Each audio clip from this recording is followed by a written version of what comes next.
Okay, we are now streaming live. So, welcome to our second presentation today, Saturday, Roger that. We have got a treat for you today.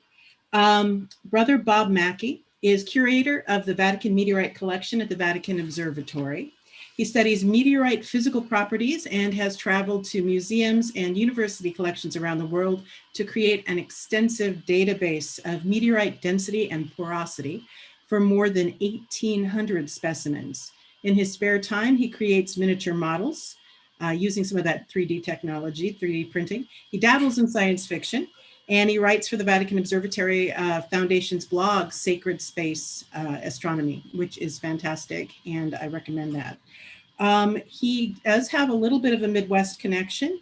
For instance, he was teaching 20 years ago at Bowling Green University in Ohio. So welcome back to the Midwest, and it's good to see you. And we're looking forward to your presentation, the use of 3D scanning and computer models in the laboratory study of extraterrestrial materials. Welcome, Brother Bob. Thank you, Dina. I'm going to call up my presentation screen. Just to confirm, you can see this now? All yes. right. So, yes, as Dina said, I'm going to be talking about 3D scanning and computer models in the laboratory study of meteorites and extraterrestrial materials. Wait a minute. Okay, there. For a second, I was clicking the wrong thing. All right, so just briefly, what am I going to talk about? A little bit of why we study meteorites in the first place and the physical properties that I study. Then a little bit about my research on density and porosity, the methods we used to use in the past, some of the methods we've moved to today with 3D laser scanning. Then I'm going to move into research that other people are doing using computed tomography and scanning the interior of meteorites, and I'll conclude with that. So I don't know if anyone here has watched Meenakshi Wadhwa's talk yesterday. I unfortunately did not. I hope I am not repeating what she said, but in case I am, I'm sorry. To talk about why we study meteorites, I think we need to start by looking a little bit about how our solar system formed. So 4.5 billion years ago, a molecular cloud collapsed under its own gravity, and this cloud of gas condensed around a center point that eventually would form our sun. But also, as it was condensing, it spun up a little bit, and as it spun, it created a disk. So this disk of gas eventually would form the rest of the planets. So what happens is, as the disk begins to cool, you start to form dust particles. Those dust particles start to clump and form larger things and larger things. Eventually, you get things that are big enough that interior processes start to take this conglomeration of dust and particles and convert it into actual rock and solidify into a rock. Those objects in which this happened, where you reach this kind of size, we call parent bodies. It's a term that we meteoriticists use for the objects that formed the original rock of the solar system. As the solar system continues in its little process, these parent bodies start to, some of them coalesce and form bigger and bigger objects, which have become planets. Others collide with each other, break apart, and form little fragments. And then you have gravitational interactions with Jupiter, which throws a lot of stuff out of the solar system. And when the dust settles, literally, what you have left over are a few planets and a few of these broken up fragments of these parent bodies, which is what we call the asteroids. And why then do we do research on meteorites? Well, if you want to understand the formation of the solar system, you want some good old material. If you go around the Earth, we can try to understand how the Earth formed in many ways. The Earth formed at the same time as all the rest of the stuff, but the problem is the Earth is geologically active. That is, it's constantly creating new rock through geologic processes and is destroying old rock. So all the original record of the formation of the Earth has been destroyed long ago. But in these bits of rock and dust out in space, in these asteroids, we still preserve this record of the formation of the solar system. And so by studying this material, we can then try to understand how our solar system formed.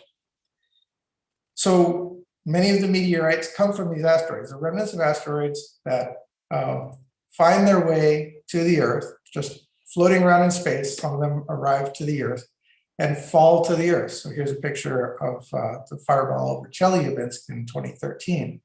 And then we can retrieve what's left over, what has landed. So there's a picture of the Modilia meteorite in Australia that was collected by a colleague of mine, Phil Bland.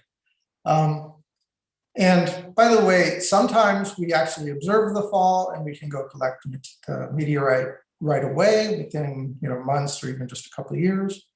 Or oftentimes you just wander around, well, more than just wander around, but you find stuff that you never saw the fall. It could have been sitting around hundreds, even thousands of years.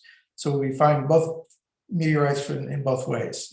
But here it is, all this stuff from the early solar system that just fell to Earth, and it's there for us to pick up. It's the solar system's cheapest sample return mission. So these meteorites, we have a whole bunch of different kinds of meteorites out there. And I'm just going to give a quick classification for anyone who's never seen a meteorite. But remember, I talked about these parent bodies. Well, some of the parent bodies are undifferentiated, which means as they formed, they're just this mix of all this stuff, all mixed together. And some are differentiated, which I'll talk a little bit about in a bit. But you have metals, you have rock, you have other medium density materials all mixed together in these undifferentiated parent bodies. And primarily when we talk about these, we talk about chondrites.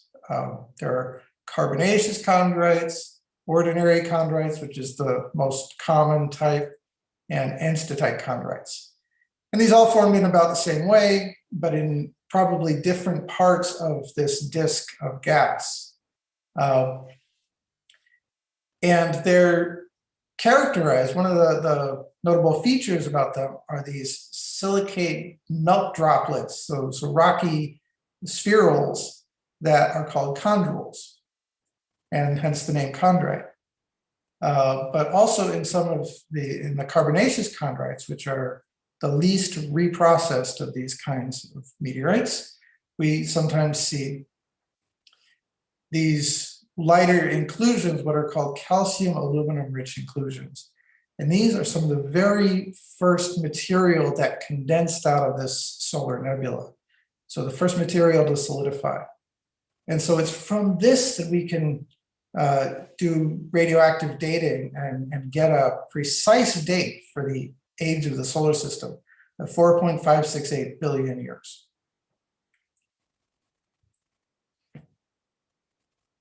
We also have these differentiated parent bodies. You have an object that grew large enough that it heated up and melted, and the dense metal material, the iron and nickel, sunk into to form a core. The medium density stuff formed this olivine dominated mantle, and the light silicate rocky material formed a crust. Much like the structure of the terrestrial planets like Earth, you have a core, mantle, and crust. And then those broke apart again in the early solar system. And you have from this, from the cores of these differentiated parent bodies, we get iron meteorites. Somewhere in the core mantle boundary, we have these pallasites, which are a mix of metal and olivine crystals. And from the crust, we have these rocky achondrites. So they're rocky meteorites that are not chondrites. They don't have any chondrules. And I have to say, we have some meteorites that come from Mars or the moon. So there's a Martian meteorite, Macke, and Daralgani 400 is a lunar meteorite. And those are also classified as achondrites because they come from the crust of differentiated parent bodies, and those parent bodies happen to be planets, Mars and the moon. Well, the moon's a moon, but you may be wondering how we get meteorites from those objects. Well, at some point in the past, you have impacts that come with enough energy to launch material back into space. And that material floats around and eventually finds its way to the Earth. And we know that these are from Mars or from the moon because we have sent missions to Mars and the moon. And we have done measurements of the local conditions there and can compare them to these objects. So we also have a few other classifications. There's mesositerites, which are a mix of iron and rock. There's a whole bunch of other types of meteorites I'm not going to go into here. The work that I do is primarily focused on these chondrites and achondrites. And I don't really do much work with the others. So what do? I measure physical properties.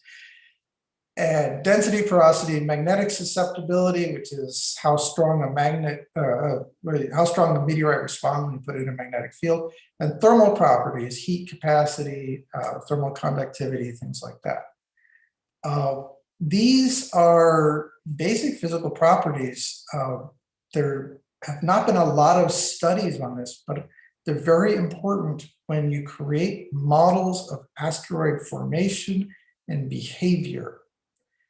You want to know how much an asteroid heats up? Well, you need to know its heat capacity, its thermal conductivity. If you want to know how it's going to respond when you hit it, you need to know its porosity, things like that. Also, these are, when you have your model of formation, that model will imply that the asteroid should be so-and-so porous or so-and-so dense. And then you look at the actual stuff we have in the laboratory and you say, well, that doesn't match up. And so you have to revise your models. So that's the kind of work that I do, is measuring these properties to help constrain the models. I'm going to talk just about porosity here because that's where the laser scanning comes in. So porosity is just the percentage of pore space in our meteorites.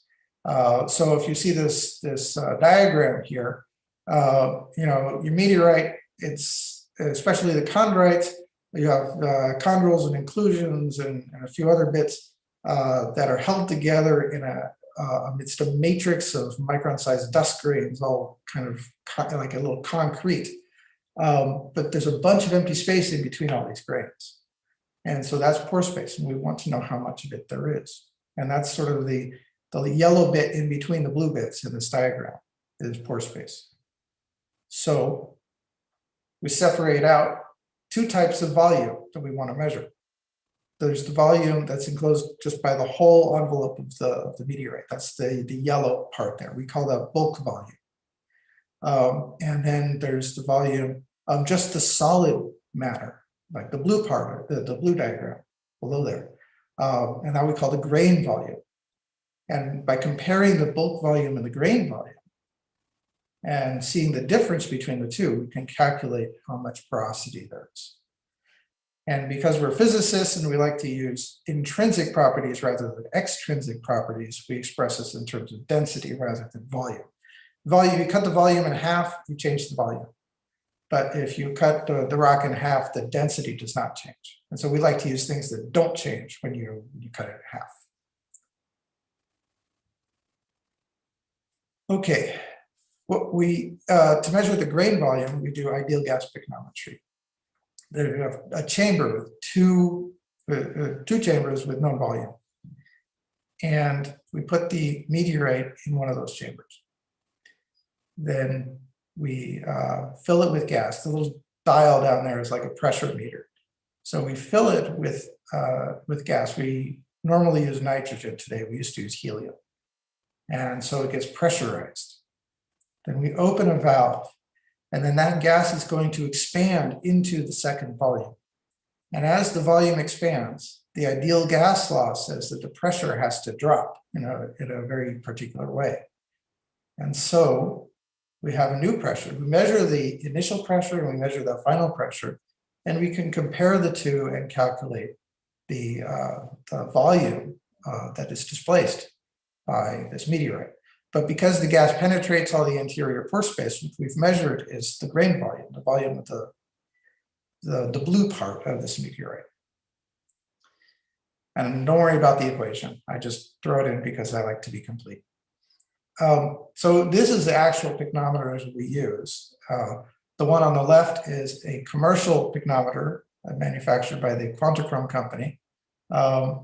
And then we needed one that could measure larger sample sizes in the chamber of that one. So I created one on my own when I was studying theology at Boston College, because that's what you do when you study theology. You make scientific instruments. And so there it is. Actually, that one was being used in that photo at Johnson Space Center, and there's a moon rock in there. And I have to throw in the gratuitous picture of my lab assistant helping me out with the pycnometer. He brought his own lab coat. So then for the bulk volume and density, what we used to do is we used glass beads. So you see the photo on the left, there's that's actually a moon rock sitting in a cup full of glass beads. And on the right, you see it completely enclosed. So you put your object in a cup with a known volume, and you fill it with these beads. And the beads flow around and fill up all the empty space around the meteorite. But because they have a certain size, they can't penetrate all the little holes, so they don't go into the pore space. And then we weigh this, and then by weighing it and by doing a few other things, we can then calculate the volume that is displaced by the meteorite, or in this case, moon rock. That's what we used to do. What we do now, we use lasers. We acquired a 3D laser scanner that will produce a model of the meteorite in the computer. And then with that model, we can then calculate in the computer the volume of the model, which is then the volume of the meteorite. And I've got little minions to help me out there. So why did we change from the beads to the laser? It was the moon rock research that I was doing. So there is a group called CAPTEM, which allocates specimens for research. And initially, they didn't have any problem with the beads that we were using. But then in a later round of research, somebody suggested there might be a potential issue with a trace possible contaminant, and we needed to be extra double super sure that this wasn't happening. So instead of using the glass beads that we had been using, they said we should be using alumina beads. Now, the glass beads are manufactured industrially in large quantities and cost next to nothing. Alumina is a different story. So a kilogram of alumina beads, it was about $1,000. And so it's exceedingly pricey. And then when we tried to use it in the laboratory on these moon rocks, we found there was a problem with static electricity. The static was so strong that these beads would just fly off in the cup, sitting in the cup, that were just popping out like popcorn. And so that, of course, ruined our measurements, and we couldn't get any good data from that. So then one of the folks at JSC said, oh, we've got this laser sitting around, maybe we should try that. And it worked exceedingly well. You may wonder why we didn't do this earlier, why we had been using the beads for so long. And one of the problems is that laser technology took a while to catch up. A lot of the meteorites that I work with are very dark. They have, some of them have shiny surfaces. And the earlier laser scanners really couldn't handle that very well. But the technology by this point had reached the point where we realized, yes, this is a very good technology to use. So what are some of the advantages? Well, first off, there's no beads. I can't tell you how good it is not to have beads. They fly everywhere. Even when there isn't static, they just tend to and you just can't get away from it. Even today, I find beads in my laboratory. They also, the laser doesn't have physical contact with the meteorite. It's just a laser. And so that means that you can use it on very friable specimens, so really crumbly kind of things. Like for example, this is orgeat, which is a CI carbonaceous chondrite. It's exceedingly friable. You can see the crumbs just sitting there in the cup. And of course, with the beads, you would risk making more crumbs just from the beads, but also when you lose the crumbs, you lose them into the beads and you can't recover them very easily. On the other hand, with the laser, you just put it on a scanning platform, and it's just, so this is the laser eye view of that meteorite on the scan platform. And there are a couple of crumbs you can see, but those could easily be retrieved. On top of that, we have, greater precision. So the beads are very limited in precision. There's a lot of uncertainty in the measurement. It was a wonderful measurement for its time, but the laser gives us much greater precision. It also allows for a greater range of sizes. With the beads, you're limited to the size of your container, but also the smaller you get, the greater the uncertainty, the harder it is to get a good measurement. With the laser doesn't really care. It'll measure a small thing, it'll measure a big thing. It doesn't care. It's not limited by container because there's no container for the laser. It also lets us make a model of or results in a model of the specimen, which we can then use for archival purposes. We now have this 3D computer model which we can make use of separate from the measurements themselves. And one of the ways we can make use of it is then 3D printing. We can print out little plastic versions of the meteorites once they've been scanned. And there are other uses as well, so we'll talk about those in a bit. So let's talk about the sample sizes. With the lasers, this is the smallest piece that I've worked with so far. It's a piece of Almahata which is a meteorite that fell in Sudan.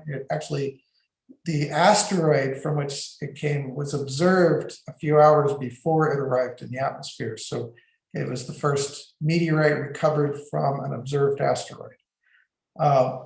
And this particular specimen was of interest to my collaborators at Lunar Planetary Institute. And they really needed to know its porosity. But it's so tiny, it's 66 milligrams. It's just the tiniest little thing. But I was able to get a good measurement from it. On the other end of the spectrum, the largest one I've worked with is this palisite Fukang, which is at the Southwest Meteorite Laboratory in Tucson. It's half a ton. It's a massive meteorite. And I couldn't even scan the underside of it because I just couldn't move it from its physical location. But I could scan it well enough that I got most of the underside anyway. So here you have two meteorites that differ by 6 orders of magnitude in size. And they're both scanned by the very same laser. That's how versatile this process can be. And it gives us a lot of opportunity. One of the things, since we can work with this range of sizes, we can actually compare how does size affect other measurements. So I think this is 2012, a meteorite a meteor broke apart over Slovakia and spread a few hundred meteorites of various different sizes over a strewn field near Košice. And so people from Comenius University recovered a lot of stones from this meteorite fall. And they invited me to come and do measurements. And so I measured the porosity, so the density and the grain density and the bulk density, and to get the porosity for a whole bunch of stones ranging in size from 2/3 of a gram all the way up to 2 kilograms. And this allowed me to study how porosity changes at different size scales. Oops, sorry. There we go. And that there is actually a trend in porosity. So this makes sense. If you have something that's more porous, it also is weaker because there's more space between the grains. And so the parts of this object that were more porous tended to break into smaller pieces, whereas the parts that were less porous were more coherent and could stay in larger pieces as this thing fell through the atmosphere. That's exactly what we see in our results.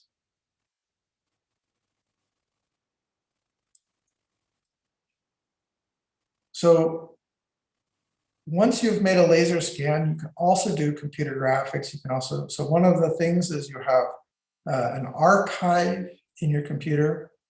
And so you can create a three-dimensional archive of your collection, which I've seen people do at other institutions. It's something that I would like to do someday in my institution, but I haven't had the time.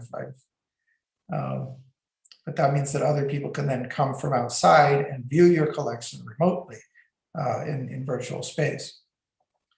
But you can also play around a little bit. I have been dabbling in with a program called Blender, which is a very powerful 3D graphics program. You can make movies with it. And so I threw one of our meteorite scans into Blender and created this little video. It's a lot of fun, but it's just a demonstration of the possibilities. Once you have the model, you can do more with it than just look at a pretty picture. You can also make 3D prints with these.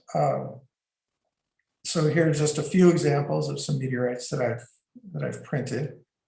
The large one, in fact, is actually about 50% bigger than the original meteorite that was scanned, because I wanted to be able to catch these fluting patterns that you see. It's a very interesting feature, and I wanted to be able to show that off. That's by the way, if you're interested, that's a result of as it's coming through the atmosphere, and it's ablating away all this material.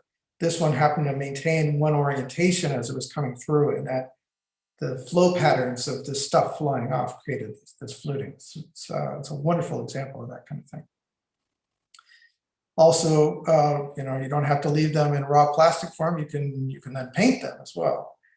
So this is a specimen of Torino, and I created it. The one on the left is the real meteorite. The one on the right is a 3D printed, a painted model of it, which I gave as a gift to the person who gave us the meteorite as a gift. A little exchange. Well, thank you. But you're also not limited to just printing the meteorites themselves. There are other applications with 3D printing. So here is a piece of campo da cielo. This particular specimen is 14 kilograms, and it has this neat little hole in it that I wanted to be able to show off. This is something that formed again as this fragment was coming through the atmosphere. It created this hole, and that's a unique kind of feature. I wanted to be able to show it off in our display. Problem is, it's 14 kilograms of solid metal, and it's very irregularly shaped. It didn't want to stand up in any kind of way. and I didn't have a good mount that could hold it in the right position. So I laser scanned the meteorite, created this scan, and then I used the negative of this meteorite to create a meteorite-shaped hole in this little base that I designed, and 3D printed that base, which gave a perfect stand for the meteorite. You can also make little containers to perfectly store your meteorite nice and snug so they don't rattle around. This is a specimen I use for showing off to school kids, and so I carry it around a lot. It's good to have a container. So now I'm going to talk briefly a little bit about some of the work that other people do.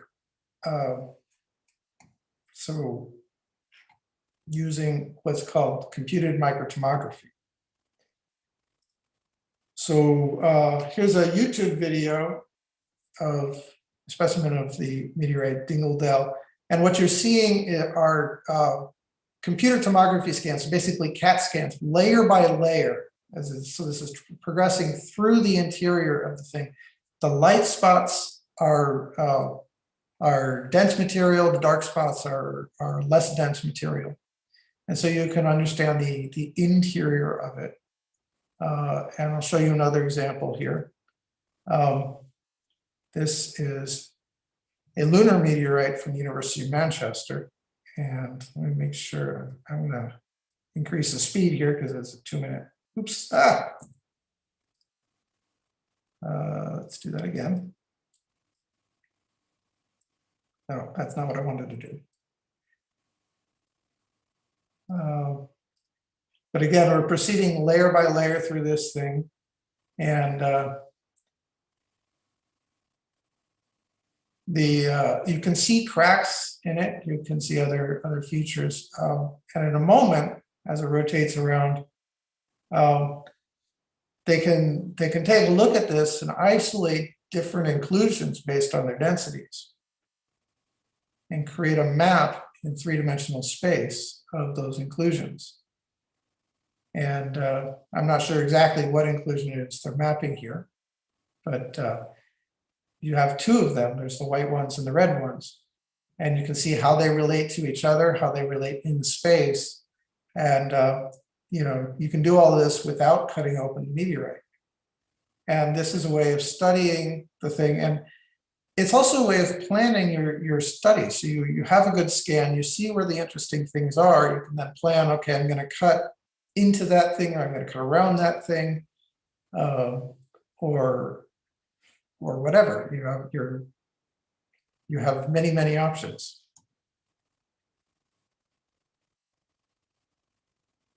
You can even, getting back to my work with porosity, so I have a colleague, a collaborator up at Fordham University, who does computer microtomography of meteorites to study their pore space. So this is Kyushu. I'm going to start a movie in a moment. Again, each time step in the movie is a different layer, and so it's going to proceed layer by layer through the scan. The white parts are very dense, like metal. The black parts are pore space. And so in the top, you have the CAT scan, and in the bottom part is a map of the pore space. So as we proceed through this video, you can see that a lot of the pore space in this particular one is in the form of cracks. And it's almost mesmerizing to watch these cracks as they kind of progress through the scans.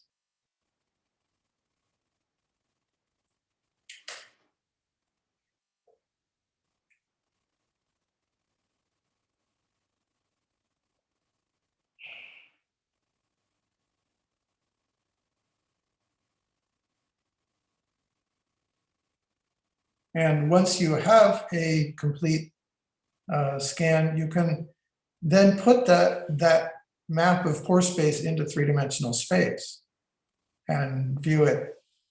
This is something you could never see just from cutting open the meteorite. It requires something like a CT scan to see it. And you can see in this that there was some sort of a shock, some impact that created shock cracks. And you can see the pattern of shock cracks throughout this. And there's other pore space distributed about. Not every meteorite looks like this. And so studying not just how much pore space there is, but characterizing the pore space and seeing how the structure has been affected by shock events and other such things. It's another way of studying these meteorites. So I have lots of conclusions here, but basically through scanning, laser scanning, computer-aided tomography scanning, we allow for virtually contact-free detailed measurements of meteorites and extraterrestrial materials that operates at high precision over orders of magnitude and size.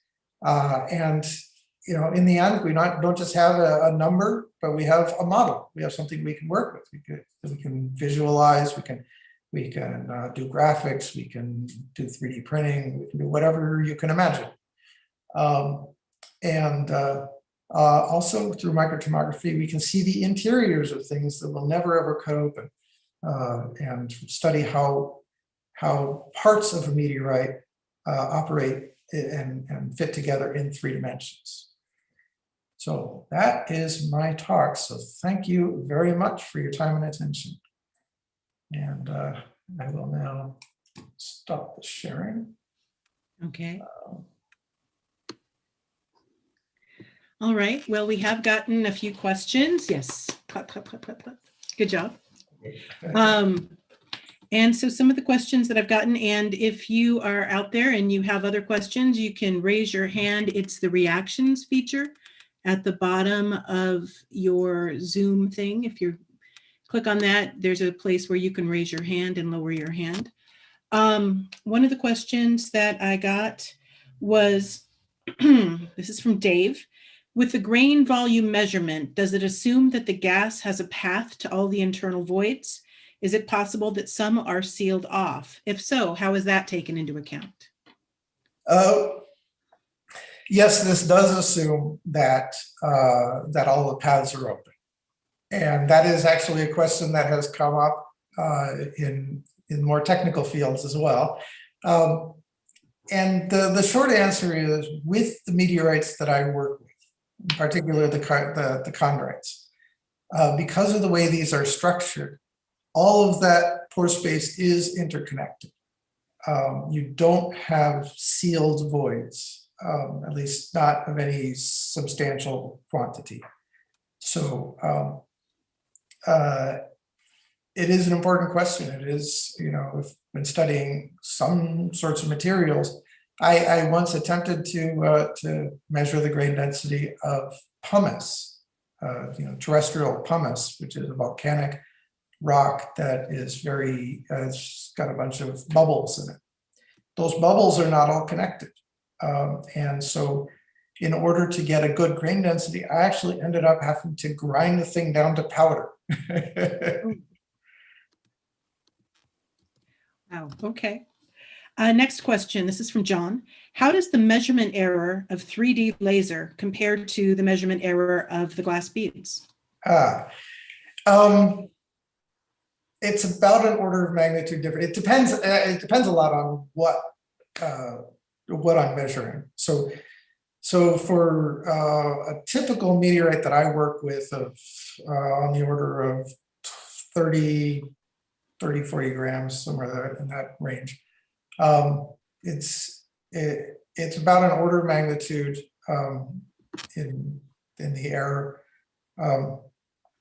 When we talk about the little pieces, like that piece of almahydacida, well, they don't even compare. I mean, the uncertainty with the beads is bigger than the size of the meteorite. And then when you talk about big things, again,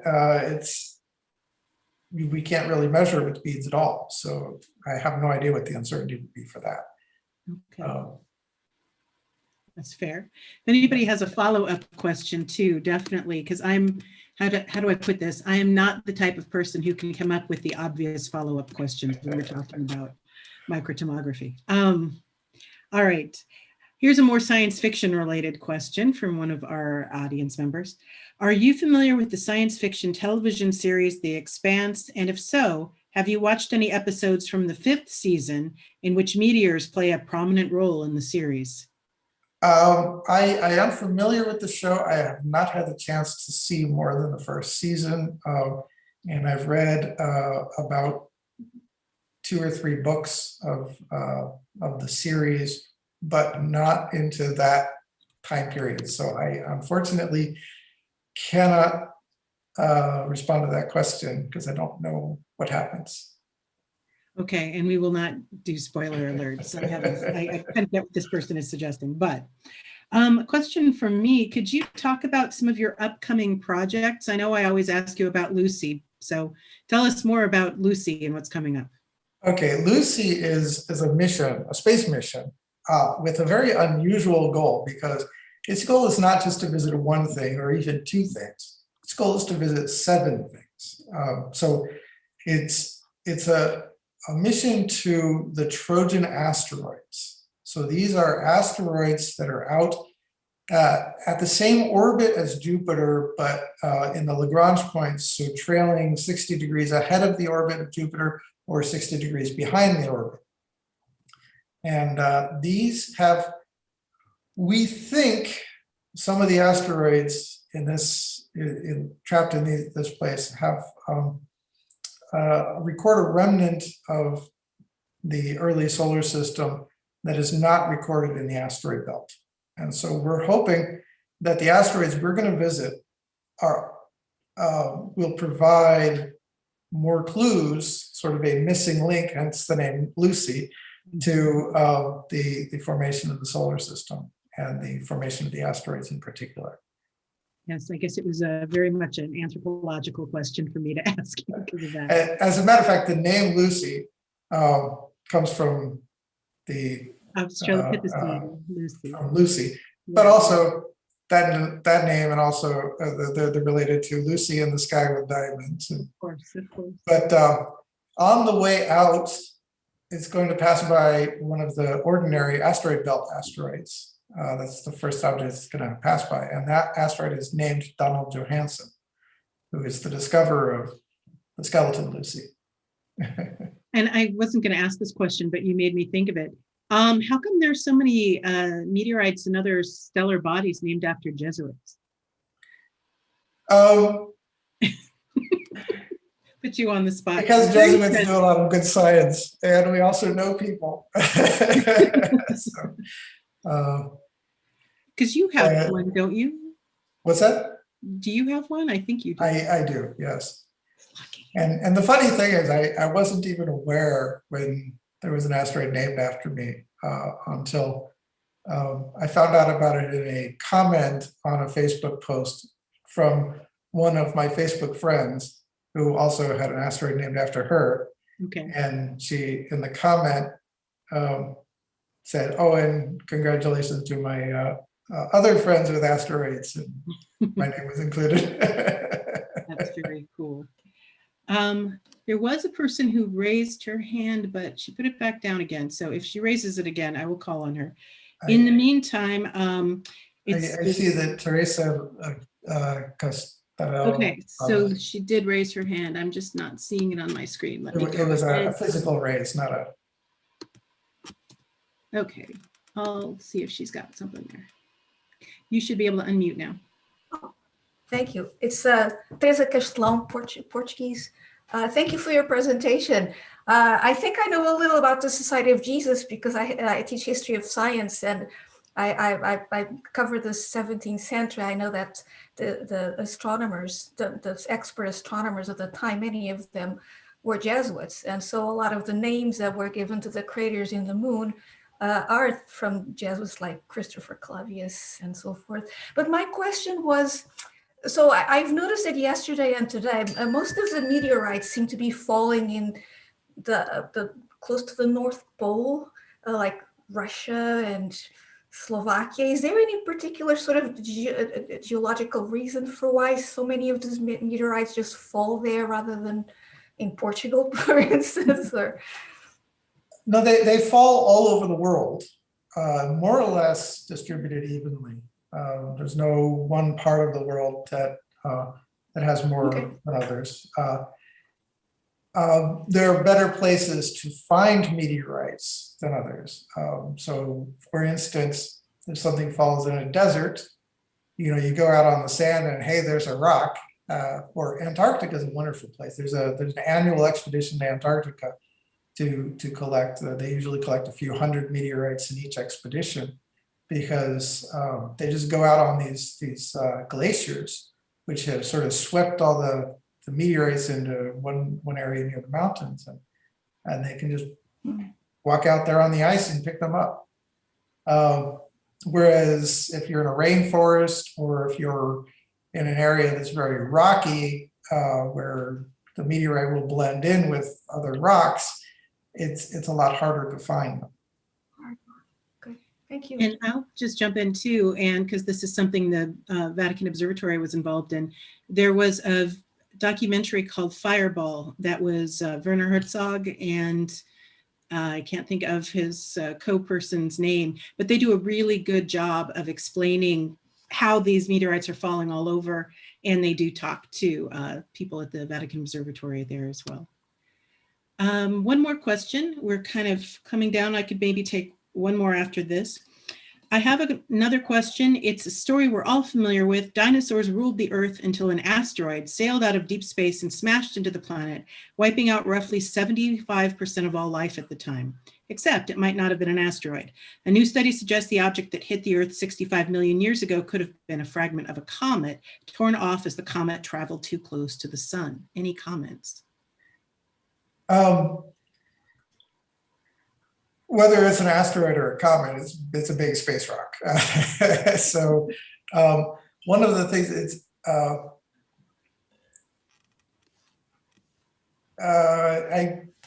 not really going to comment on whether it's an asteroid or a comet, because either way, it's the size that really matters. When something comes from outside or the Earth's orbit, it comes in with a really tremendous velocity. Of 10,000 or more miles per hour, and so the size of the object really matters, and in this case, you're dealing with something that was about 6 miles or so across, and created a crater that was 200 miles across. That's a huge impact. So whether it was an asteroid or a comet, I can't really speak to that. I can say it was a bad day.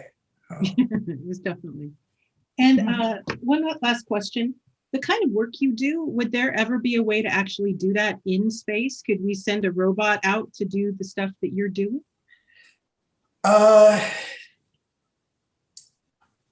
There are spacecraft right now that are retrieving material from asteroids. Some of that stuff will be brought back to the Earth, and some of it will be, I in fact would probably study some of the material coming back from Bennu on the OSIRIS-REx mission, because I've been consulting with the person who's been charged with measuring the physical properties of those specimens. I mean, eventually someday we'll do some of these experiments in the space, but a lot of the space stuff that we do is really dependent on remote sensing. So you go and you take pictures, you measure how the spacecraft is orbiting, or is how its trajectory is deflected by the gravity of the thing. Those sorts of things, and you can get density information from that for the whole object. It's one of the ways that we know how big the core of the asteroid Vesta is, because the Dawn mission went around Vesta, orbited Vesta for a bit, and in doing so, it was able to tell how dense the object is compared to its size, and figured out how big the core must have been. Things like that. But in terms of measuring densities of individual rocks on the surface, the best way to do that is to bring it back to the laboratory for now. So you're not out of a job for a while. Not yet. So I want to thank you very, very much. This has been a fantastic presentation and we appreciate it. Just a little housekeeping. The next presentation at 12 is actually, the museum is doing that one. It's not our Zoom. So if you haven't registered for that, I'm not sure the registration is still open. The museum tells us that the stuff they are doing will be available on their social media later today or tomorrow. So thank you very much, Brother Macke, and enjoy your evening there in Italy. Thank you. Bye-bye. And everybody come back for the outreach at 1 o'clock. Yes, 1 o'clock. Oh, 2 o'clock. No, you're right. 1 o'clock. Yeah. No, it's 1 o'clock. 2 o'clock is Steve Cruzy. And then 3 o'clock is the special effects panel. So catch up with everybody there. Thank you so much, Bob. Say hi to everybody.